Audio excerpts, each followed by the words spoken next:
Welcome to the Etsy Conversations podcast, featuring inspiring interviews with Etsy shop owners, hosted by Ijama Elazu. Hi, and welcome to this week's episode of the Etsy Conversations podcast. I'm your host, Ijama, and this week I'm really excited because we're not just talking about Etsy shops, we're going to talk specifically about Etsy teams, because we always mention, or the sellers always mention that Etsy teams are so important, and so I have a very special guest. But before I introduce her, if you are on Twitter, please come talk to me on Twitter. My handle is at Convo Me Podcast. If you're on Facebook, come talk to me there too. The Facebook page is Etsy Conversations Podcast. You don't have to like the page or follow me, but I'd like to talk to people on there. So feel free to tweet me or visit the page, and we can chit chat there. So my guest this week is Susan. Susan runs the Etsy shop, The Laughing Cabin. She opened her Etsy shop April 12, 2011. To date, she has 128 sales with 41 five-star reviews and 422 admirers. And Susan is the team captain for Norga, the North Georgia Etsy team. And I want to say thank you to Alicia Hartley, who runs the Etsy shop AH Engineer, for introducing me to Susan. Susan, hi, and thank you for being on the podcast. Hi, it's so good to be here. Thank you for having me. Oh, you're very welcome. So I'm really excited because teams are huge, and teams are such an integral part of I think being successful on Etsy. So we're going to jump into all that. But let's first start with your Etsy shop. When did you first discover Etsy? I'm really not sure. I sat and thought about that for a while, and I think Etsy's just been out there for a while, and it was a natural progression, to find it. But what had happened was I started painting some things back in, I'd say, 2004 and 2005, and started going to festivals. So Etsy was the next step, and I found that in 2011. Oh, great. And can you tell us what you sell in your Etsy shop? Yes, I like to paint things, and I'll paint on just about anything. But right now you'll see a variety of wood items that have been hand painted, particularly wood signs. I do like to paint on glass and ceramic. And I also like to create gourd sculptures using clay and gourds. And those are a lot of fun. Wow. Yeah, I know. I was browsing your shop. So the gourd sculptures, do you just get the empty gourd and then you do all the exterior artwork? Yes. What I do is I use an epoxy clay, which is two different separate types of material that's molded together to form the epoxy. And it's self-hardening. So what I do is I get a gourd and then kind of envision what it's going to become, and apply the clay to make the features. Like if it's a chicken, the clay would be used for the sculpting the beak and maybe the wings and things like that. Right. Oh, good. Because I was going to ask about that. I thought, well, how did the chicken come with the ruffles and the bear come with the ears? But that makes sense. Yeah. All right, great. And when you first opened your Etsy shop, what was your original intention? Did you open it just for the side income? Did you plan to do Etsy full time, or was it just a hobby that you kind of wanted to pay for itself? Well, actually, I started making so many things kind of as, in my own house, and I was giving items away as gifts, and things started to accumulate. So I was like, wow, I've got to have a place to, be selling these things, or, otherwise I've got to quit making them. And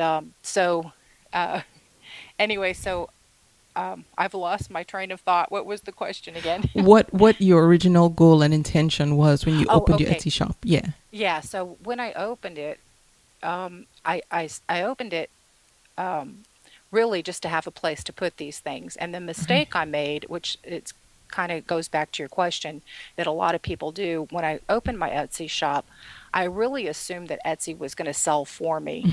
And so for the first 18 months that I was on there, I didn't have very many sales. I think I had a grand total of 10 sales over 18 months. Wow. And I was really getting discouraged. I think a lot of people get like that when they see that, after a while things just sit and nothing happens. And you start to think that people don't like what you're making. So anyway, at that 18-month mark, some other things happened that brought about a change, and we can go into that in a little bit. But that's my initial reason for getting started. Okay. Well, good. So quitting making your craft wasn't an option. It was either No, no. I wanted to be able to afford the supplies to supply them myself, okay. and and then also wanted to be able to keep creating without having things stockpiling in the house. Yeah, So that's what led me to Etsy. that's funny. So Etsy is kind of like your storage house for your stuff, except they sell. Yes, exactly. All right. Now, do you do Etsy full time, or do you have a job outside of Etsy? Well, I do have a full-time job. I'm a co-owner in our family business. We're heating and air contractors.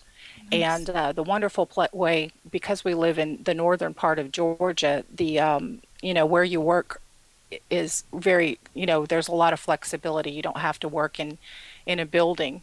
So Hmm. we're able to work from home. So I actually, on our property, we have our house, our office for our company, and I have a workshop that I use where I make my Etsy creations. Oh, So nice. throughout the day, I can transition. I can be in the house, fixing breakfast, cleaning.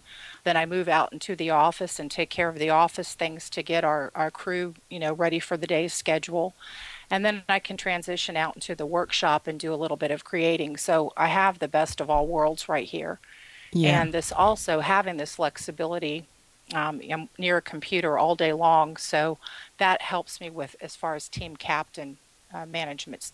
I'm there for the team. Oh, wow. So Yeah, that's wow. Yeah, you do have the best of all worlds. So yeah. then I'm curious, the different worlds sometimes bleed into each other? How do you manage your time between um, focusing on the family business and then your Etsy shop and then you're a team captain on top of that? So you have a responsibility too to your team. Yes, I do live during the week, especially. I live by a schedule. Hmm. And the first priority, obviously, is the family business. Our workday starts about 7:30 in the morning. And once I get all of that accomplished, which usually takes, a few hours, then I can pretty much, I just need to remain flexible to answer phone calls and to stay in contact with our technicians. And as long as I've got a telephone by me, I can, maneuver all through the property and do whatever I'd like to do. So once I get those first hours of responsibility done, then I can get on the computer and check team activities and then transition out into the workshop and work on crafting for a couple of hours. Okay, that's excellent. Yeah, it sounds like you have a really good setup.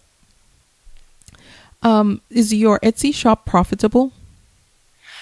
It's starting to be as of this year, and for Excellent. it took the first couple of years to figure out a few things, and this year it is profitable. Oh, very good.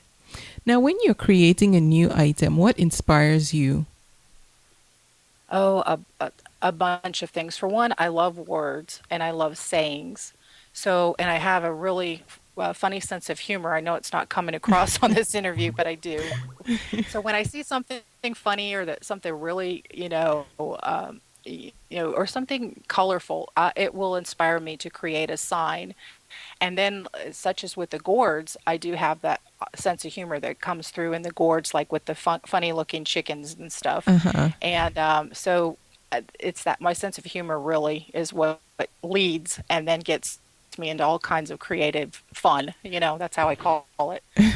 Yeah, and I like your signs because your sense of humor does come through in your signs, especially like the one about coffee that you drink coffee for our protection. Yes. Yes. Nice. Do you ever spend any amount of time looking at the Etsy shops of people who sell items that are similar to what you offer? I really haven't found many shops that sell a lot similar because what I'm making is truly coming out of me fresh and brand new. And what I do like to do is look at other shops for ways to improve what I'm doing. For instance, I make wire handles on my signs, Mm-hmm. and I thought, wow, why just a plain wire? What could I be doing differently? So I might study how somebody has constructed a wire handle, for example. But as far as like how they're doing or pricing or anything like that, no, I Okay. don't, except to admire what they're making. Okay. Have you had any bad experiences on Etsy? Not really, I haven't, Oh, good. fortunately. Oh, good. How do you handle disputes or negative feedback if you've had any come up in the past?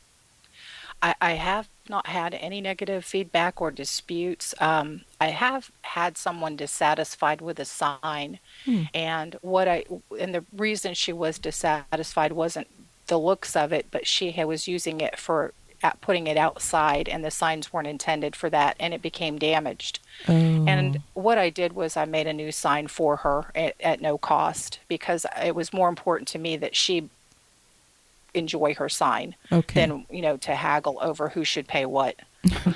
Okay. At first, when you said she was dissatisfied with the sign, I thought, didn't she read it? But that makes sense. Yeah, yeah. Okay.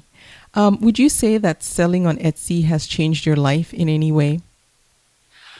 It has, in the sense that it has allowed me through a computer screen, which is the marvel to me, reach out and meet people like, for instance, this interview. This never would have happened without Etsy. This is So, true. Yeah. just the wonderful doors that are opened, the opportunities. Yes, that's been a blessing. Okay. How do you promote your Etsy shop? Primarily through Facebook, and I have a blog, The Laughing Cabin, and those are the two primary ways. Okay.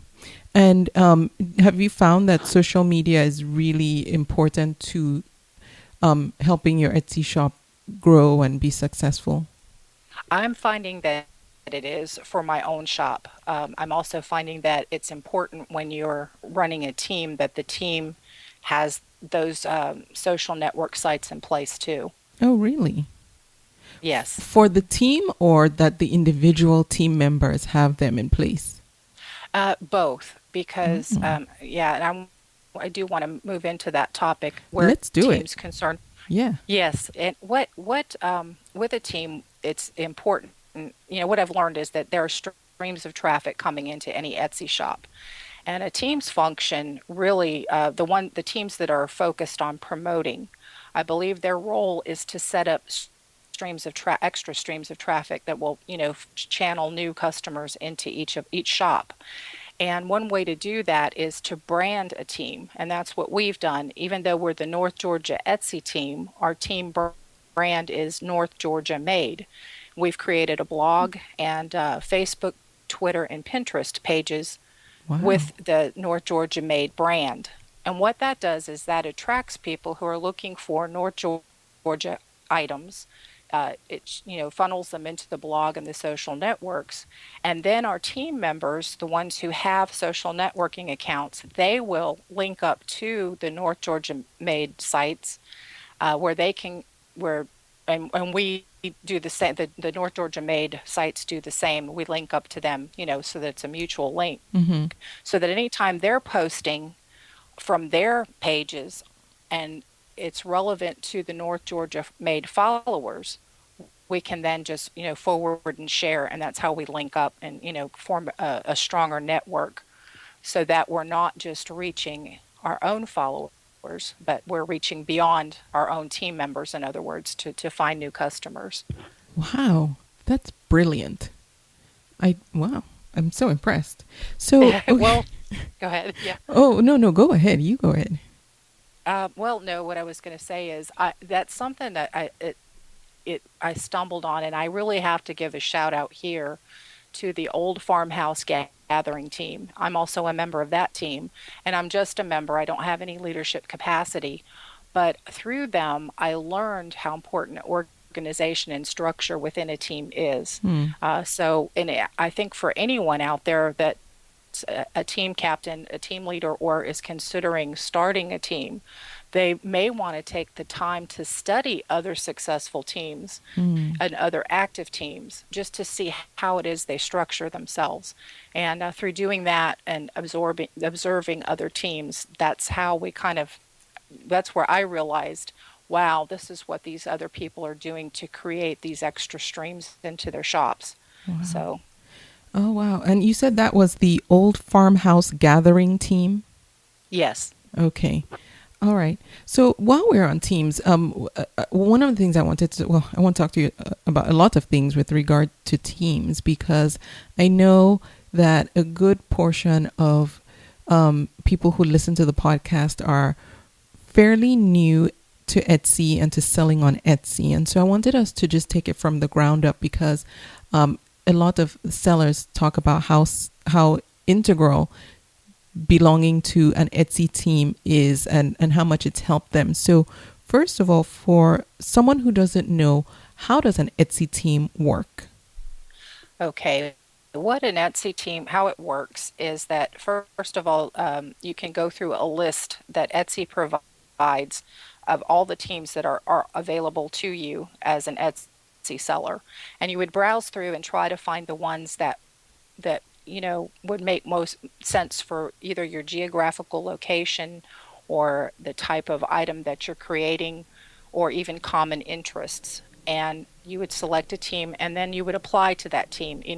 When you would click on a team uh, to join it, it will provide you with information about what's expected of you as a team member, what the description is, who can apply, and so you're the one who would initiate it. Sometimes teams will extend invitations if they see someone who might be a good fit for their team, but most of the time you're going to be the one to initiate whether or not you're going to join a team. Once you do, usually in the team guidelines, that's going to give you an idea of what the team's purpose is. And before you join, you do want to look to see how active that team is by looking at Mm-hmm. their discussion threads on their forum page, to see what type of team it is. Is it a promotional team? Is it a social team? Is it a learning tips team? There are all different kinds, so you will probably want to be on more than one team, because each one will probably fill a different function for you. Hmm. But if you're seeing that on the forum threads, let's say a post was made in January and nobody's responded to it since then, and it's now July, that's a good sign it's not an active team. So you want to see that, if somebody's posted something in the last few days, there's probably been a reply to it. Hmm. That's one good thing. One thing to look for. Okay. Wow. And that's so much good information. I'm like writing down so I keep track of what I want to pick up on. And one of the things you said was, so there are promotional teams and then there are social teams. What's the difference between a promotional team and a social team? Okay, a promotional team is really going to be about helping to promote the team and its items. It's all about selling and finding opportunities to do that. A social team is going to be one where they really just want to give each other creative support or friendship support, and there's no wrong or right as far as selecting these, one team or the other, but it's going to be about where you are in your business growth and what's going to be most helpful to you. For me, I'm not really that much into the social teams because I don't have that kind of time to give. If I'm going to Mm-hmm. spend my time online working my Etsy shop, I want to be using the time productively. Okay. And so I primarily tend to gear toward the promotional teams. Okay. And what would you say is the benefit of joining an Etsy team? Do you think that it's necessary that sellers join Etsy teams? I think it's really this is where you have to take a look at yourself and Mm-hmm. your own goals. And if you're really serious about growing your Etsy business into something solid, you are going to need the help of teams. And here's the one eureka thing that I learned just in this past year. The way that Etsy is designed, if my items in my shop cannot appear on the Etsy feeds unless another Etsy seller favorites them. Hmm. So this is where teamwork becomes critical, because if we don't have that reciprocation happening, our items are not getting viewed as much as they could be. And if they're not being clicked on and favorited, they're not being boosted in the search engines for other for customers to find them, and or even on Google. So that what teamwork does is we unconsciously or consciously agree to say, hey, we're going to promote each other. And by favoriting each other's items, we're helping each other's items to be seen, to be visible, and to increase shop traffic and a greater likelihood for a sale to occur. That's what you really want to accomplish with a team. Okay, excellent. Now let's talk about team etiquette. Are there rules and, I don't want to say regulations, but do's and don'ts of being part of a team? I think that each team captain and their leaders establish what they expect of team members, and every team is going to be a little bit different.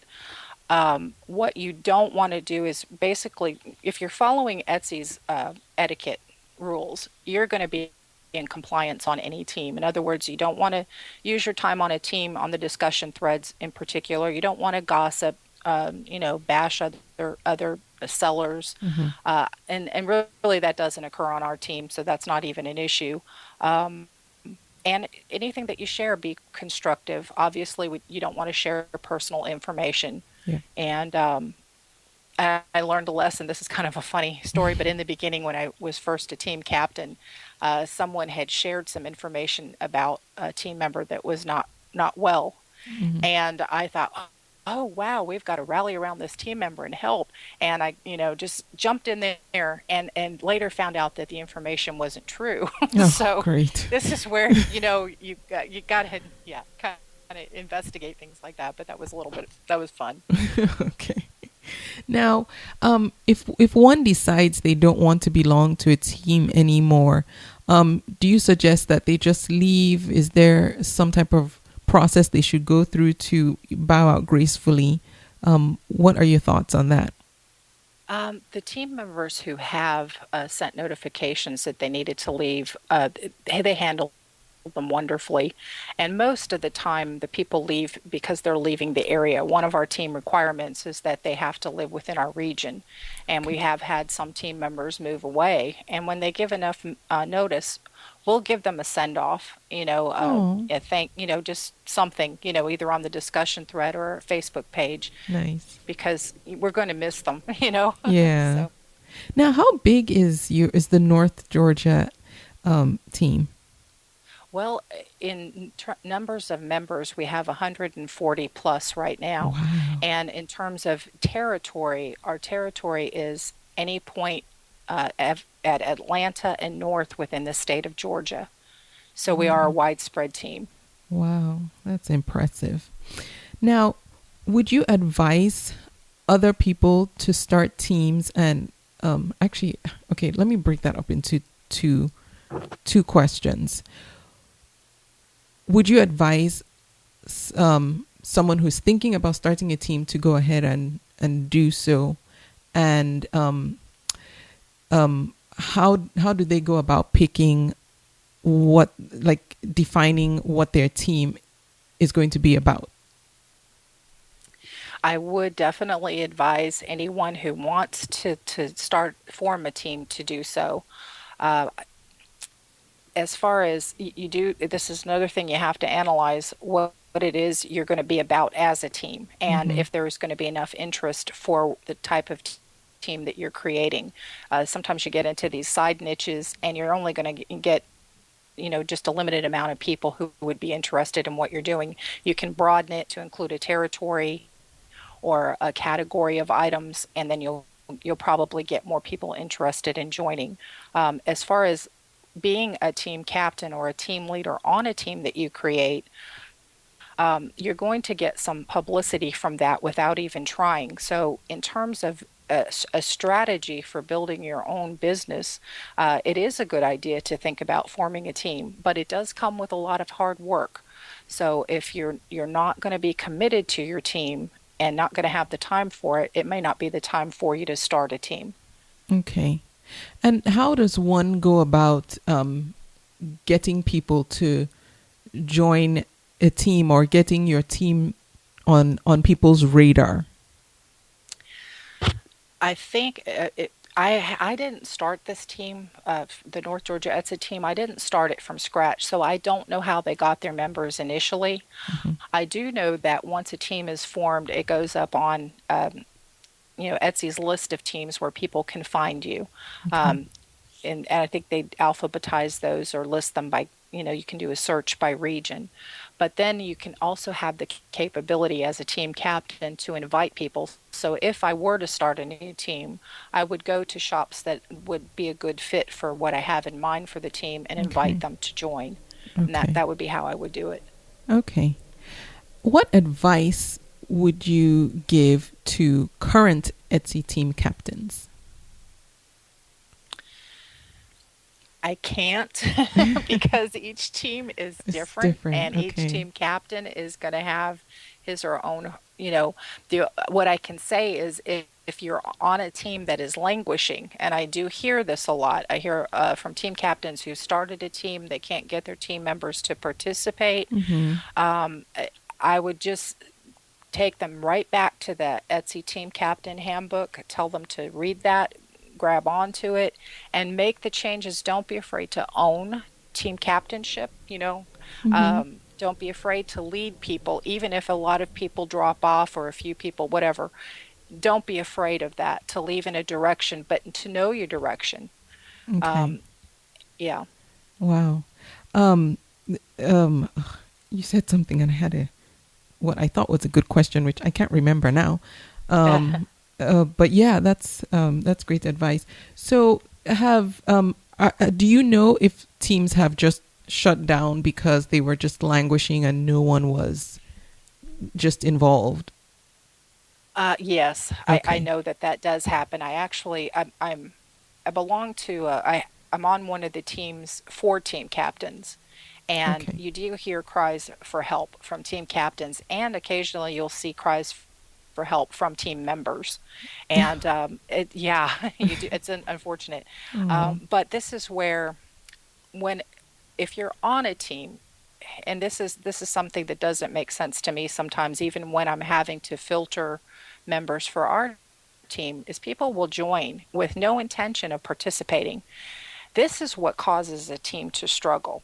So if you're going to be on a team, uh, really do it with a whole heart that, hey, I'm going to participate and add Mm-hmm. something to it. Otherwise, don't join a team because it Okay. does bog down the efforts of everybody else.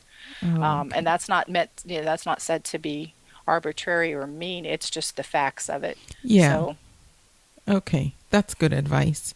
On the flip side, have you seen teams that were languishing just bounce back and just get revived and really active and vibrant? I think it happened for our team. Um, Oh, yes, I what happened? I joined in 2011, and I believe the team was formed within a year before that. And what I noticed, and this is not to take away from any previous captains or leaders, because I believe the team was still in a formational phase at that time, mm-hmm. and I don't know the history before I came on board, but I didn't ask to be the team captain, and I did not seek the position. And what happened was, evidently, that I didn't know the previous team captain very well at all. I had met her at a couple of festivals, but very nice woman. But she couldn't handle the team captain responsibilities due to some personal issues. Mm-hmm. And one day I happened to, check my email, and there was a message that said, "Hey, you've been promoted to team captain." And Really? I hadn't heard from her. From that point forward, I've never heard from her again. Whoa. It happened to be at a time when I was 18 months into Etsy and had only had 10 sales. I was making a Ah. decision to quit my shop. I was going to close it up.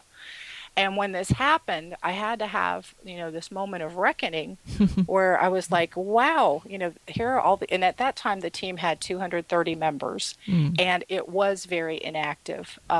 Even on the forum pages, there just was nobody, people would ask for help and nobody would respond to the questions. Mm. And so I had a heart for people like that. And I thought, well, I don't know a thing about what I'm doing, but I'm willing to learn. Yeah. So I just started learning all that I could. And fortunately, Etsy provides a team captain handbook.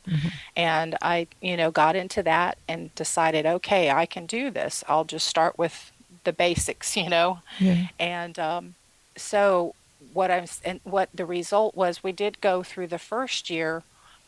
And it's like moving the Titanic. When you have 230 people that you're working with to make any kind of change, it does take time. So I Mm-hmm. set yearly goals rather than weekly goals Oh. because it's just not going to happen in a week. Mm-hmm. And then, um, anyway, so the first year's goal was to lay a foundation where there was good communication because messages weren't getting through to people. So we spent the first year doing that, and then this is now the second year since I've been a team captain, and we've been focusing on team building. Next year, we're going to focus on other things. But anyway, that's a Wow. long answer to your question. So, Wow. That's great. Now, do you co-captain the team with someone else? yes, I sure do. And I'd Okay. love to say her name Please. because she deserves the shout out. It's Catherine from Fairfax and Davis. And she is an awesome team leader. She's been a great support to me. And we happen to live geographically close by, so we actually get to meet up in person as well as over the internet, over the email. So her function and what she's comfortable doing is handling the back behind the scenes stuff. She does keep track of team statistics so that when we do a promotional event, we can kind of tell if it had any effect.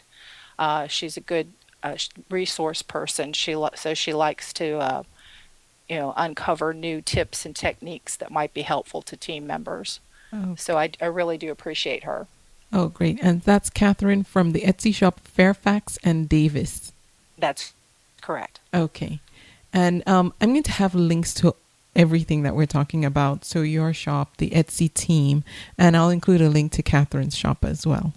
That sounds good. Okay. Do you ever reject people who apply to join a team, or in general, do teams have the, I guess, the right to reject applicants? Yes, yes. Okay. Yeah, and the filter for our team, um, pretty much we allow anyone who wants to join. We do have certain, and I don't have our list of, we have a list of requirements when people are applying for membership, and I don't have it available to look at. But one thing we do look for is people who are managing their shops well, and you can tell that. It's hard to tell you how we can tell, but when you're running a team for a long time, you can kind of see things about a shop. Mm-hmm. For instance, there's a lot of people that join a team that I call they're there for the free milk and cookies. In other words, they have no interest in promoting any other Etsy seller, let alone their team members. Mm-hmm. And it shows. There are ways you can tell. And but they want the free promotions. And so what we do is we put everyone through a probationary period when we allow them onto the team, and when we accept their membership, and we sit back and watch for a period of weeks because if they're there for the free milk and cookies, it's going to show up pretty quick. Right. So, Wow, the North Georgia team does not play. You guys, yeah. you guys come out for business. But I think that's Yes. why you're so successful, and the team is, where it is today. It seems like. Well, I don't want to sound like it's a heartless thing because I want to share my heart on on one thing in Yeah. particular. As I've gotten to know our team members, here's what I hear and what I think a lot of team captains are aware of. We, the team and these people that are making these handmade things, Mm-hmm. they have dreams. They have goals. They may want to grow their businesses. They just may want some supplemental income. But I'm very protective as a team captain when other people come into the team who are not respectful of other people's dreams. And what I see my role as being is laying a foundation so that when these businesses are ready to grow, they've got everything they need in terms of support to go to that next level. We might not get them all the way there, but we can get them a few steps, where they were, from the time they joined. So that's what I see, and I love personally love nurturing those dreams. I love it when I see someone doing something new, getting their first sale, getting their 100th sale. Those things are exciting. Wow. You're such a good mentor, Susan. It sounds like you just really taken the whole team under your wings. And yeah, if I lived in North Georgia, like I'd want to be under you. Just have to have a guide and someone who actually cares for the people who they're responsible for. Well, I appreciate it. I'll tell you, they have made it worth. They've made it a joy to be their team captain. These are wonderful people. They really are. I can't say enough good about them. Oh, very nice. Okay. I don't want to not finish about your Etsy shop, but I'm so glad that we went into the team talk, because I think it's a really important part of being on Etsy, and I've never had an opportunity to go into depth with it about teams with anyone else. So I'm really glad that you went into that. And is there anything else that you want to mention about teams before we go back to your Etsy shop? Because I don't want to not finish talking about your Etsy shop. No, I'll probably transition in and out Okay. anyway. So Okay, very yeah. good. So do you ever get into a creative rut when you just don't have any flow of ideas of things to make? And how do you get yourself out? Yes, I do. And I've learned to not panic when that happens, because I think it's just a signal that my body's tapped out of all my creative energy, and just to pull back for a little bit and get refreshed. And so that's what I do. I don't stress out about it. I don't worry about any deadlines. And the breaks for me are usually not more than a few days at a time. So I've Okay. never had a creative rut that lasted for months and months. Okay.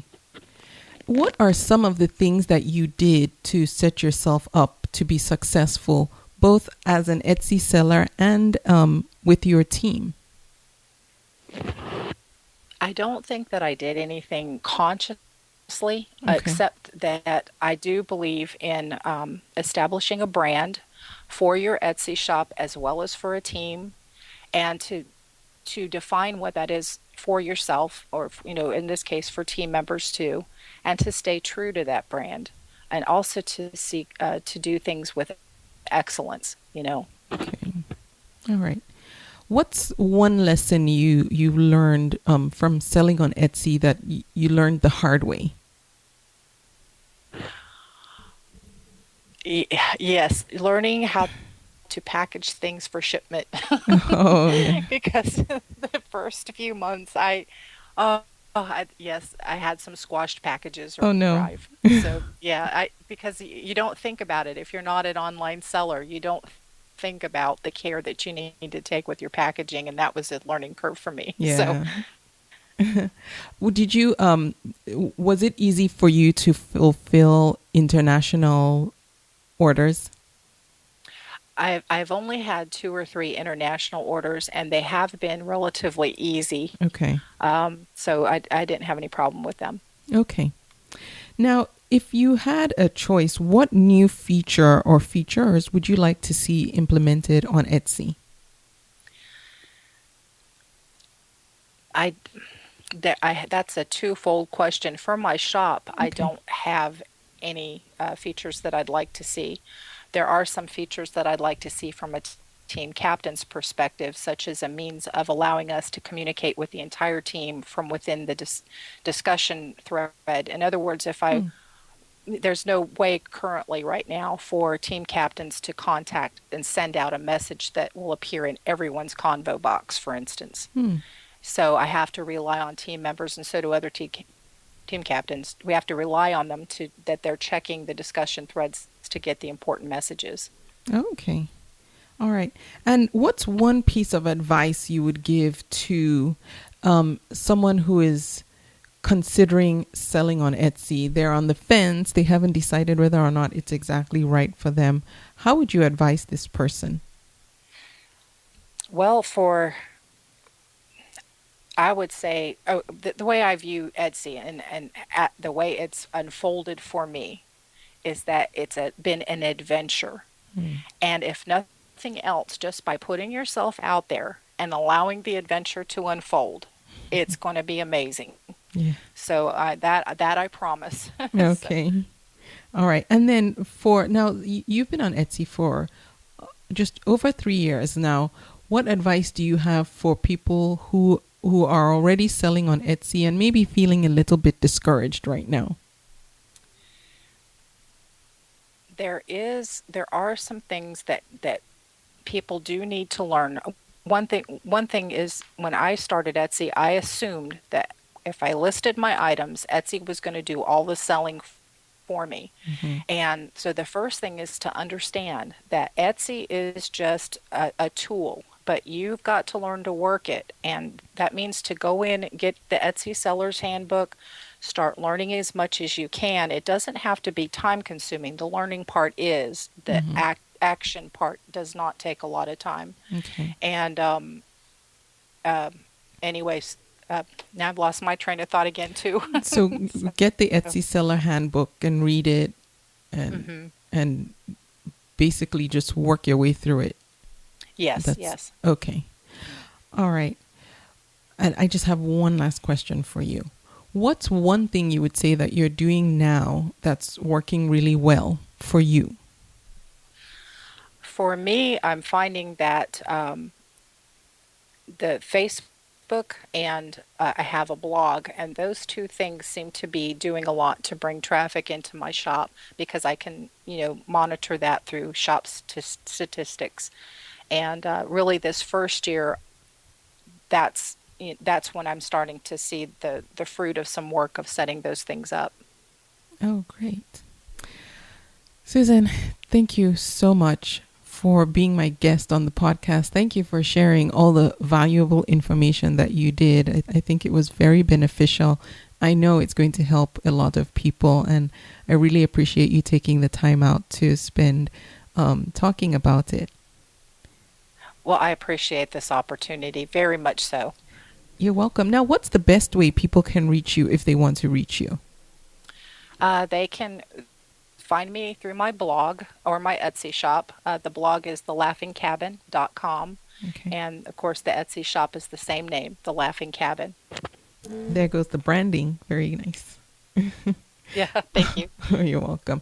All right. Now, Uh-huh. if they want to find the team, I do want to throw this in. The team has a blog too. It's northgeorgiamade.com. Okay. And then which one is the team? norganews.wordpress.com. Does that also go to the northgeorgiamade.com? That is the team's communication blog. That's where we Oh, okay. post news and announcements. It's not our promotional. Our promotional blog is the North Georgia Made. Okay. All right. So I'll have links to the northgeorgiamade.com blog, to your blog as well, the Laughing Cabin, your Etsy shop, and then other things that we discussed in the podcast. Thank you for listening. Please, if you have feedback on this episode, go to the blog, leave feedback on the page there, or reach out directly to Susan and let her know that you've really enjoyed listening to her and benefited from this conversation. And I will be back next week. Thank you for listening. You can subscribe to the podcast in iTunes, and while you're there, please leave a review too. Visit convome.com to leave a comment or feedback on this episode.